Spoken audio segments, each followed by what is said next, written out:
अब बढ़ेंगे अगली खबर की ओर। खबर जालौन से है, जहां जालौन पहुंचे प्रभारी मंत्री संजय गंगवार ने पीएम मोदी के जन्मदिन पर सभी के साथ जन्मदिन मनाया। साथ ही वह मोर्चा के रक्तदान शिविर में शामिल हुए। वहीं प्रभारी मंत्री ने पीएम के जन्मदिन पर मेडिकल कॉलेज में पौधारोपण और स्वच्छता पखवाड़े के रूप में मनाया पीएम मोदी का जन्मदिन। इस मौके पर उन्होंने कहा कि गांधी जी के संकल्प को आगे बढ़ाएंगे, भारत को स्वच्छ बनाएंगे।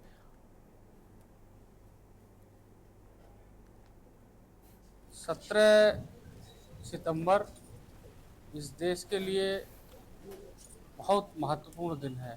आज देश के यशस्वी प्रधानमंत्री परम पूज्य मोदी जी का जन्म इस धरती माता पे हुआ और आज उत्तर प्रदेश ही नहीं, देश के हर जिले में हर जगह ब्लड डोनेशन कैंप लगे हैं।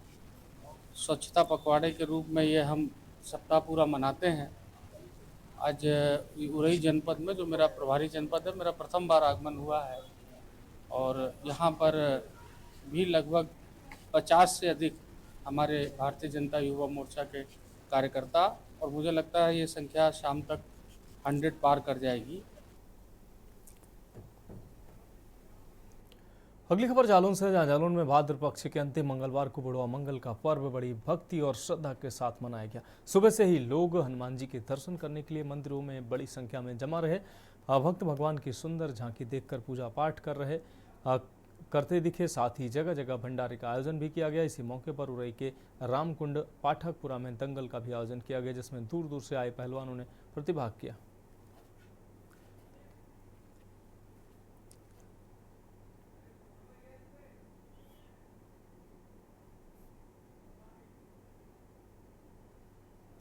त्योहार है और इस त्योहार को लोग बड़े धूमधाम से मनाते हैं। जैसे कि बुंदेलखंड में बुढ़वा मंगल बड़े ही चाव और उत्साह के साथ मनाया जाता है। और बुंदेलखंड के जालौन की अगर हम बात करें तो यहाँ पे हर वर्ष की तरह इस वर्ष भी बुढ़वा मंगल को कुश्ती का एक कार्यक्रम होता है और दूर दूर से कुश्ती लड़ने के लिए यहाँ पहलवान इकट्ठा होते हैं और बड़ा प्रोग्राम किया जाता है। इसी को लेकर जालौन के मुख्यालय उरई के महावीरपुरा के कुंड के मैदान पर बुढ़वा मंगल को कुश्ती का प्रोग्राम किया गया है और कुश्ती के प्रोग्राम में काफी दूर दूर से लोग आए हैं। और बुढ़वा मंगल के दिन जो हनुमान जी का जो बर्थडे मनाया जाता है, उनका जन्मदिन मनाया जाता है। लोग मंदिरों पर जाके पूजा करते हैं और शपथ लेते हैं और इसी दिन लोग धूमधाम से बुढ़वा मंगल को बनाते हैं। जैसे कि आज बुढ़वा मंगल की कुश्ती की जा रही है और आपको बताया है कि आज के दिन जो है कुश्ती का कार्यक्रम होता है और दूर दूर से लोग यहाँ पे कुश्ती प्रोग्राम को देखने आते हैं और इसी को बड़े उत्साह के साथ मना रहे हैं।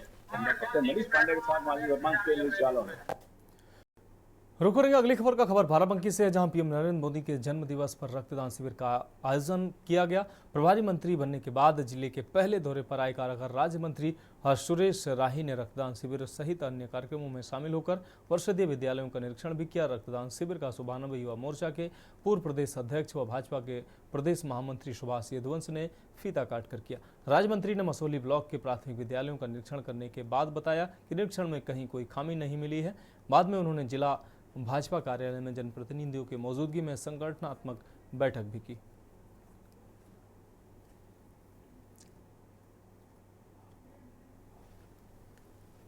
आज चंदनपुर में सबने बताया जो सरकार की जो मंशा है कि हमारे जनप्रतिनिधि गांव तक पहुंचे, आम जन तक पहुंचे और उसी प्रयास हम लोगों ने आज प्रयास किया कि हम लोग आम जनता तक पहुँचें और जो सरकार की मंशा है, सरकार की योजनाएं आम जनता तक पहुँचे, जिसका उनको लाभ मिले और गरीबी से निकल कर मुख्य धारा में आए।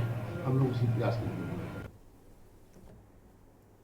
अब बात अगली खबर की करेंगे। खबर फर्रुखाबाद से है, जहां पर पीएम नरेंद्र मोदी के जन्म दिवस पर सांसद, विधायक व डीएम सहित अन्य ने झाड़ू लगाकर स्वच्छता अभियान का शुभारंभ किया। सांसद मुकेश राजपूत, भोजपुर विधायक नागेंद्र सिंह राठौर, भाजपा जिला अध्यक्ष रूपेश गुप्ता, नगर पालिका परिषद के अध्यक्ष Vatsala Agarwal, DM doctor BK Singh, ADM Subhash Chandra Prajapati, EO Vinod Kumar आदि ने बाबा साहब की प्रतिमा साफ की। साथ ही जेएनवी स्थित प्रतिमा स्थल पर झाड़ू लगाकर साफ सफाई कर स्वच्छता का संदेश दिया। इस मौके पर सफाई कर्मचारियों को सम्मानित भी किया गया। सांसद ने बताया कि स्वच्छता पखवाड़ा के तहत बाबा साहब के स्मारक स्थलों की साफ सफाई का अभियान जारी रखा जाएगा।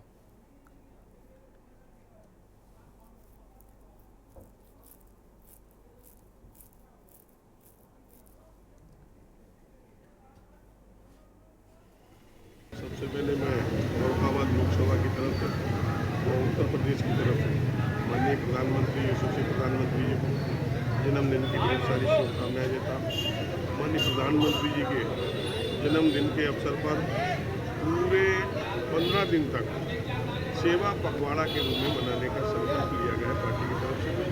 उसी के तहत ये पहला कार्यक्रम है स्वच्छता का। यहाँ अम्बेडकर प्रतिमा पर, अम्बेडकर साहब की प्रतिमा पर साफ सफाई करके काम की शुभारम्भ किया है।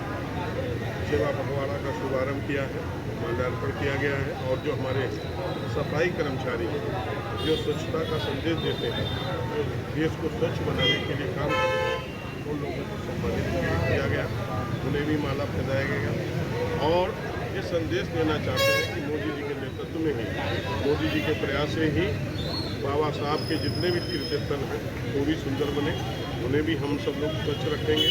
और जो संविधान है देश का, उसे भी मजबूत रखेंगे। ये भी हम संकल्प के साथ कहना चाहते हैं।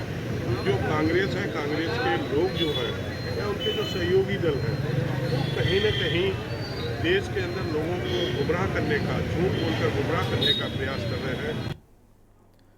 रुको रहेगा अगली खबर का। देश के प्रधानमंत्री मोदी के 74वें जन्म दिवस के अवसर पर ब्लॉक हसनगंज के सभागार में ब्लॉक प्रमुख मीरा यादव की अध्यक्षता में एक कार्यशाला का आयोजन किया गया, जिसमें पीएम मोदी का उड़ीसा प्रांत से लाइव प्रसारण जहां लोगों को सुनाया गया। वहीं बतौर मुख्य अतिथि ब्लॉक प्रमुख ने वर्ष 2024-25 में स्वीकृत 2 लाभार्थियों को प्रधानमंत्री आवास की स्वीकृति पत्र वितरित की। वहीं पर विगत वर्ष 2023-24 में जिन लाभार्थियों को आवास मिले थे और उनके आवास पूर्ण हो गए, ऐसे 25 लाभार्थियों को उनके घर की चाबी प्रदान कर गृह प्रवेश की रस्म को अदा किया।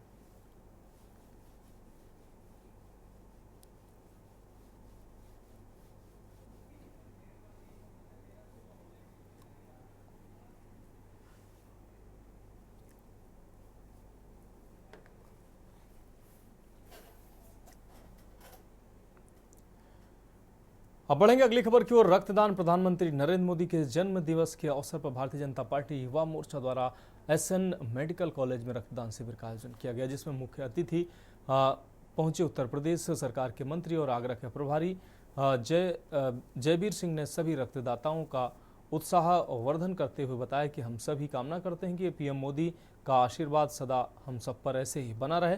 देश के प्रधानमंत्री के 74वें जन्मदिवस के उपलक्ष्य में भारतीय जनता पार्टी व मोर्चा द्वारा एसएन मेडिकल कॉलेज में रक्तदान शिविर का आयोजन किया गया।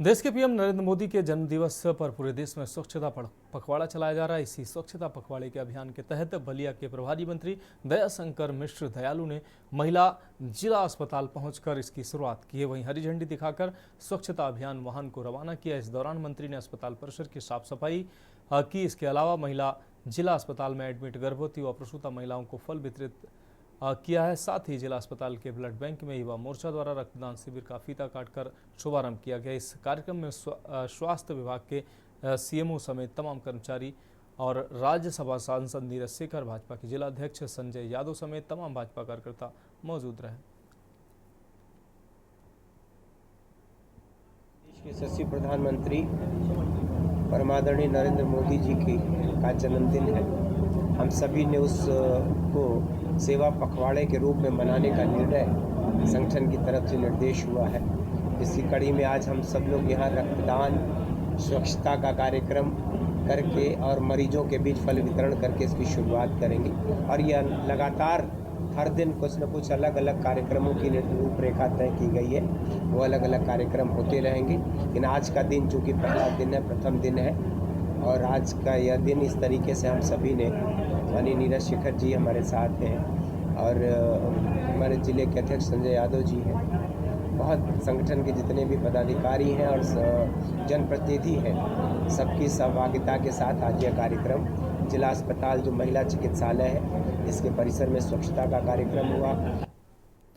बढ़ेंगे अगली खबर की ओर। प्रधानमंत्री शहरी ग्रामीण आवास योजना के तहत 1079 लाभार्थियों को गृह प्रवेश कराया गया। प्रमिला सभागार में आयोजित इस गृह प्रवेश कार्यक्रम में उच्च शिक्षा मंत्री योगेंद्र उपाध्याय मुख्य अतिथि रहे। मंत्री ने मीडिया के सवाल केजरीवाल ने सीएम पद से इस्तीफा देने के बारे में सवाल किया तो केजरीवाल के लिए मंत्री ने कहा कि वे अच्छे नाटककार हैं। हिंदुस्तान की राजनीति में सबसे बड़े नाटककार केजरीवाल हैं। सबसे धूर्त व्यक्ति हैं तो वो केजरीवाल हैं। वहीं सीसामऊ विधानसभा में होने वाले उपचुनाव से पहले मलिन बस्तियों में दलित और पिछड़ा वर्ग ने बहिष्कार करने के सवाल पर कहा कि बीजेपी का कार्यकर्ता घर घर जाकर बताएगा कि जितना उनको मोदी सरकार में मिला है उससे पहले उनको कोई नहीं पूछता था। अगर उनकी कोई मांग रह गई है तो आगे उनको कंसीडर किया जाएगा।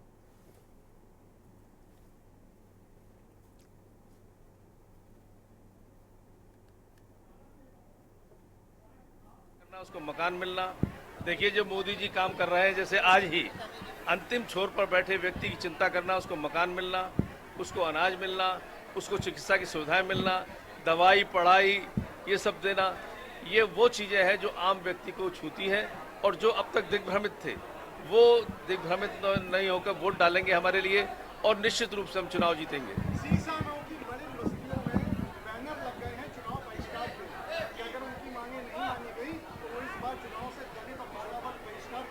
उनको ये बताएंगे हमारे कार्यकर्ता जाके कि जितना उनको मोदी जी की सरकार में मिला है इससे पहले कभी उनको कोई पूछता नहीं था। और बाकी जो अगर उनकी कुछ मांगे रह गई हैं उनको आगे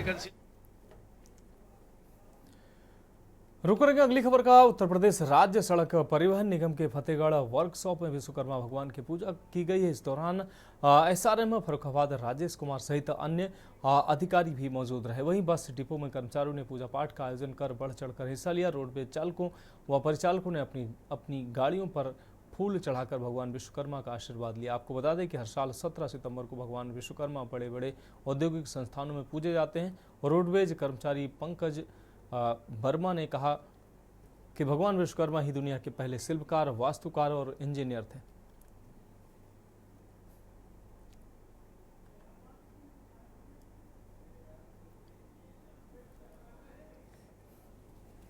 आज हम लोग हर वर्ष की भांति जो विश्वकर्मा पूजा कर रहे हैं, तो हमारा मेन उद्देश्य यही है कि जितना भी जो टेक्निकल है, फैक्ट्री है, उसमें सबने, जैसे ब्रह्मा जी जो है वो सृष्टि के रचयिता थे, ऐसे ही उनके ये नाती हैं। इन्होंने जितना भी टेक्निकल कोई भी यंत्र हो उसके लिए इन्होंने उसको रंग भरे हैं। जैसे अगर उन्होंने रचना की है तो इन्होंने जो है रंग भरे हैं विश्वकर्मा महाराज जी। और हमारा जो आज का पूजा करने का मुख्य उद्देश्य है वो पूजा करने का उद्देश्य यही है कि हमारा वो जनहित से जुड़ा हुआ है, हमारे किसी भी जनता के व्यक्ति को परेशानी ना हो और हमारे सारे कर्मचारी सुरक्षित रहें, अच्छे रहें और बढ़िया रहें। अगली खबर फर्रुखाबाद से, जहां गंगा नदी का जलस्तर खतरे के निशान पर पहुंच गया है। साथ ही रामगंगा का जलस्तर भी चेतावनी बिंदु पर पहुंच चुका है। आपको बता दें गंगा की बाढ़ के चपेट में करीब आधा सैकड़ा गांव आ चुके हैं। फर्रुखाबाद बदायूं स्टेट हाईवे पर चित्रकूट डिपो पर करीब 2 फीट ऊंची पानी की तेज धारा बह रही है। आपको बता दें बहाव के मद्देनजर पुलिस ने बैरिकेडिंग लगाकर छोटे वाहनों का आवागमन रोक दिया है। गांव में पानी भरने से बाढ़ प्रभावित क्षेत्र के बासिंदे छतों पर निवास करने को मजबूर हैं। हजारों बीघा कृषि भूमि, खड़ी फसल जलमग्न होने से किसान अपनी किस्मत को कोस रहे हैं। साथ ही पशुपालकों के सामने चारा उपलब्ध कराने की समस्या खड़ी हो गई। लोग पशुओं के साथ पलायन करने के लिए मजबूर हैं।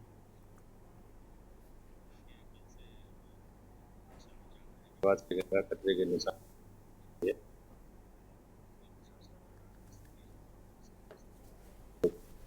सतर्क हैं और सभी गांव में, जैसा कि आपने देखा कि सभी गांव में यथावश्यक राहत सामग्री, मेडिकल की टीम, हमारी वेटनरी की टीम, ताकि कोई भी पशु को कोई दिक्कत ना हो। हमारे सप्लाई अधिकारी, डिस्ट्रिक्ट सप्लाई अफसर यहाँ पे राशन की लोगों को राशन वितरण हो जाए, राहत किट उपलब्ध हो जाए, दवाई की कोई कमी ना रहे।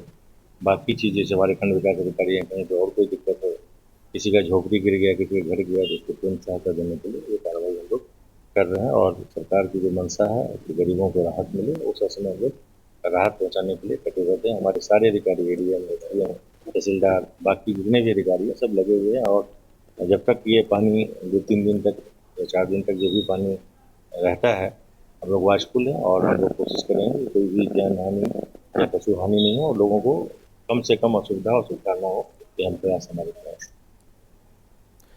तो फिलहाल देश की बात में अभी के लिए मेरे साथ इतना ही। मुझे दीजिए इजाजत और आप देखते रहिए के न्यूज़ इंडिया। आप देख रहे हैं के न्यूज़, खबरों का सारथी।